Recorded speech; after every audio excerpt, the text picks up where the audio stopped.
Here's a super quick video removing the purge valve in a 2007 Acadia. All the other videos online were 08 and above, and they're really simple, but this is just a little bit more complicated. For some reason in 07 they put the purge valve behind everything. So in all the 08s and above, it's right here in front. So the 07, it's actually behind, right behind here. So just really quickly, you just got to remove this piece. It's got two clamps. Just unscrew them. This side comes out really easy. This side you might need a screwdriver to pry up around the rubber because the rubber gets a little sticky. Just pop this out. This just pops out. You don't have to push anything, don't do anything. It just pops out. This kind of clips. I don't know if you can see them on the end there that need to come out, but it just clips in and out. And then this guy has nothing else attached to it, so you remove that. And then here's the actual purge valve here. I've already taken it out because I was guessing at it. I actually, instead of undoing it down at this end, I undid the top end first and just slid it out with that on, because it's really hard to get at that with this heat cover or whatever it is. So there's a real close-up of what you got to do here. You just got to pull this to the side and pull this back behind that plastic clip and push it, and then it just comes right off, no problem. This side, which is down just underneath the AC line there, this tab, let's see here, here's the electrical, the tab on that you can see on top, you just push this towards the, push it in, and then wiggle and jiggle. It takes a bit because this is kind of a rubber piece, so you got to push this in, pull it out,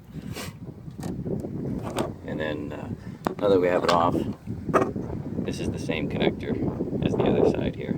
So you just pull that in, pull it off, it just slips off, and you get your brand new one, on, and it's just complete reverse of what you did. So pretty simple, but it's a lot more, a little more difficult than the 08s and above. Thanks. Oh, and I might add, is this thing sits in this spot right up top here.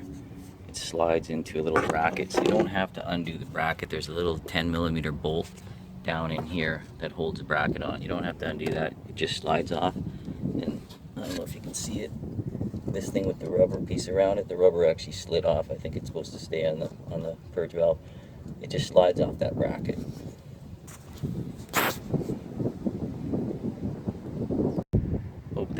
Hope that helps somebody. I'm not a mechanic. It's pretty simple to do, but I'm not responsible for anybody messing up their car here. I don't think it's possible to, but you might break. If you break into them little plastic tabs, then you might be in trouble. So just be careful. Oh, and I forgot one little thing here. The other side of the purge valve, there's a piece with the two green on this side, and that side there's two green little, we'll call them buttons. You got to push them both in at the same time and jiggle. It's kind of tough to get off. I wouldn't pull too hard, but just keep jiggling and eventually comes off. There it is back on. I just put it in. It's the new one in. I don't know if you can see the bracket. It's windy out today and crappy lighting. Here's the top piece that goes on here with the clip that just pushes over and back. That's about it. Oh, and I don't know if I said the code. It was a code PO496. I'll put that in the description.